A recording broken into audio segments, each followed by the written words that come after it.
Welcome back to my YouTube channel, LC Coins World. Today, we are going to take a deep journey into the story of the 1964 Washington $quarter, a coin that is not just a piece of metal but a living reminder of an era that marked the end of silver circulating coinage in the United States. The 1964 Washington quarter is one of the most recognized coins in American history because it was the last year that quarters were struck. With 90% silver and 10% copper, a composition that had been used since the birth of the Washington quarter in 1932, this coin became a bridge between the old world of silver money and the modern era of copper nickel-clad coinage that began in 1965. To truly understand the importance of the 1964 Washington quarter, we must first revisit the origins of the Washington quarter itself in 1932. The United States celebrated the 200th anniversary of George Washington. His birth, the Treasury, and the Mint decided that this important milestone should be commemorated with a new coin, and so the Washington quarter was born, replacing the standing Liberty quarter that had been in circulation since 1916.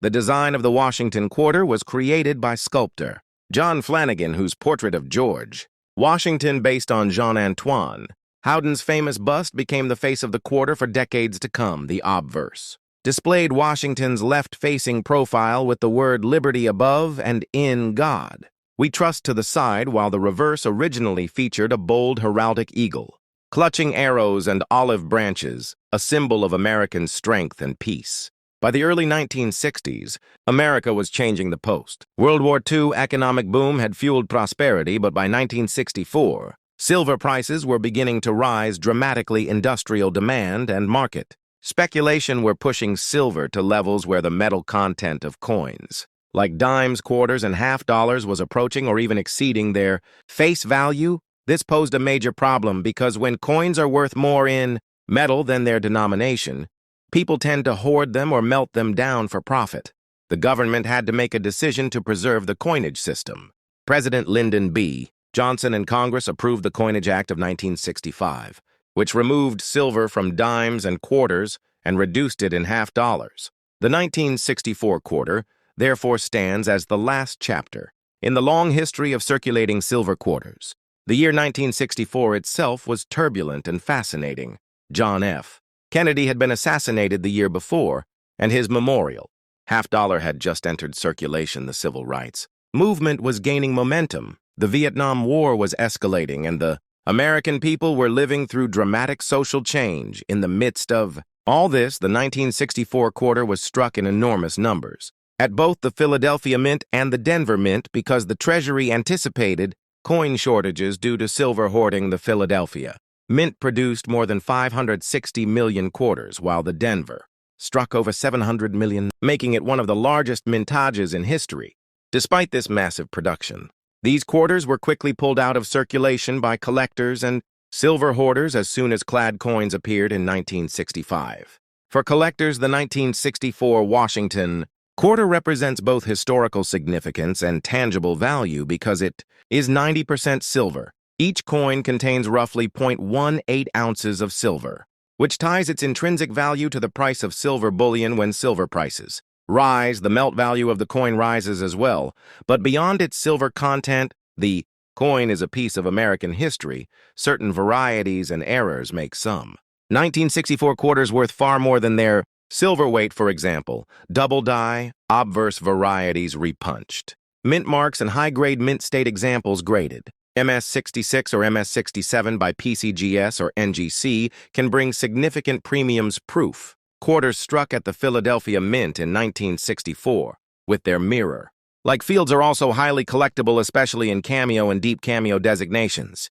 The design of the quarter in 1964 remained true to Flanagan's vision, though, over the decades. Minor modifications had been made to sharpen or soften certain details. On Washington's portrait and the eagle on the reverse, numismatists often study these subtle variations, comparing differences in strike quality, die usage, and luster. Collectors today view the 1964 quarter not only as the last of its kind, but also as a nostalgic reminder of an era when everyday change jingled with the sound of silver. Many older Americans remember the distinctive ring of silver coins, a sound that vanished almost overnight once the clad coinage began. Another important aspect of the 1964 quarter is its place in.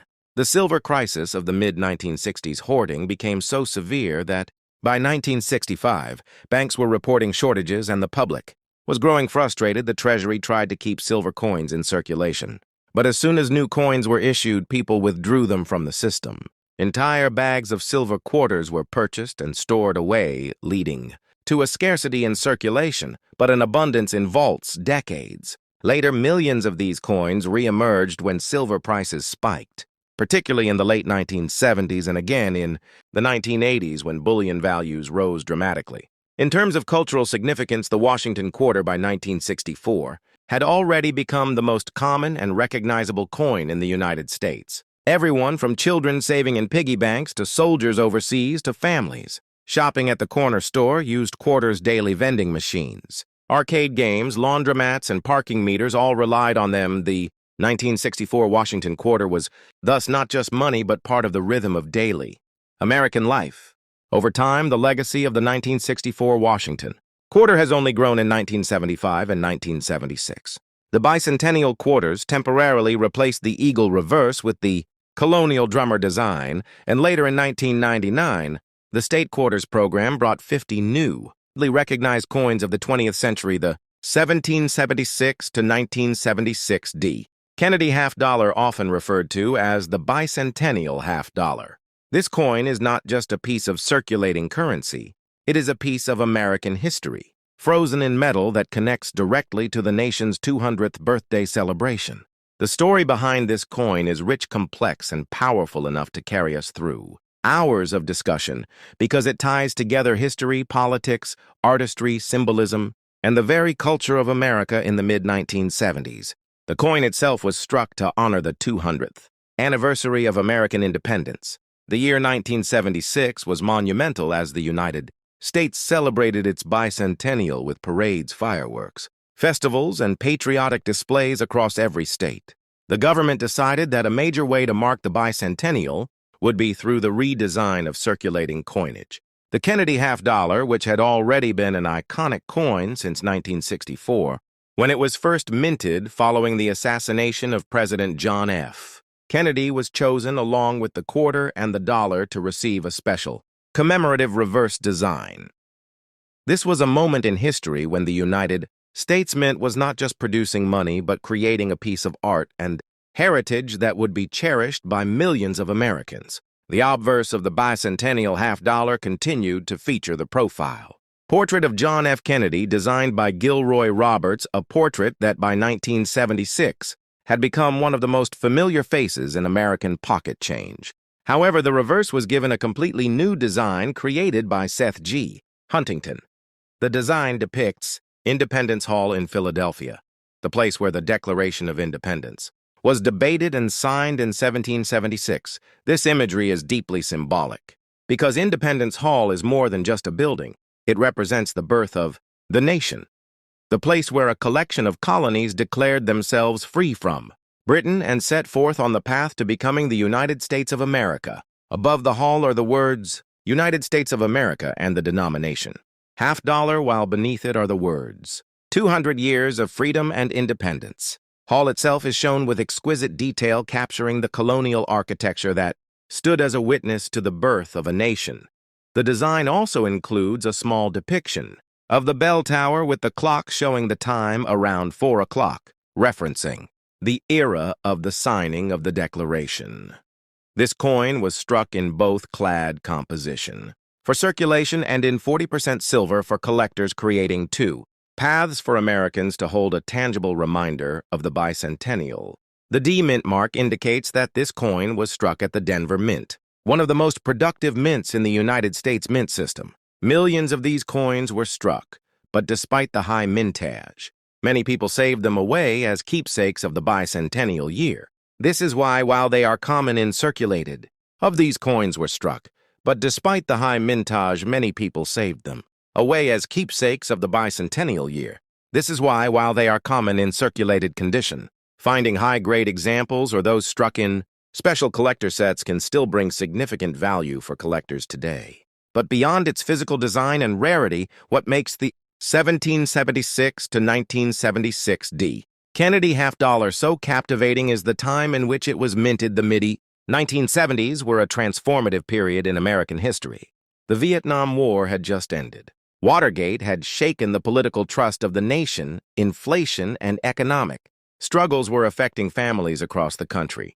Yet in the midst of these challenges, the bicentennial celebration was an opportunity for Americans to come together to reflect on their shared past and to celebrate the endurance of the nation. This coin captured that very spirit. Each time someone held this half-dollar, they were reminded of 200 years of struggle, progress, and resilience. To create a 2-hour-long exploration, we can dive deeper into multiple themes. The first theme is the evolution of the Kennedy half-dollar itself, tracing its origins from 1964 through the various changes in composition, mintages, and collector interest leading up to the bicentennial. The second theme is the bicentennial celebration as a cultural phenomenon, discussing the parades in Washington, the tall ships in New York, the fireworks in Philadelphia, and how the entire nation participated in events that reaffirmed patriotism. The third theme is the artistry of the coin itself, examining Seth Huntington's life, career, and the way his design was selected through a national competition where thousands of artists submitted their ideas. We can also examine the economics of the coin because the 1970s were a period of rising inflation which made the half-dollar less common in everyday transactions. This scarcity in circulation gave the bicentennial half-dollar a unique role as it was often hoarded by the public. Another dimension worth exploring is the coin. Its place in popular culture as it appeared in commemorative sets, was advertised in magazines, and became a popular gift or keepsake for families. For collectors today, the 1776 to 1976 D half-dollar has multiple layers of value. There is the intrinsic historical value of owning a piece of the bicentennial celebration. There is the numismatic value tied to grade, condition, and errors, and there is also the emotional value of nostalgia for those who lived through the 1970s and remember vividly the pride of America's 200th birthday. While millions exist coins in pristine, uncirculated condition or those with special features like proof strikes command premium prices in auctions and coin shows. In telling the story of this coin, we are really telling the story of America at a crossroads.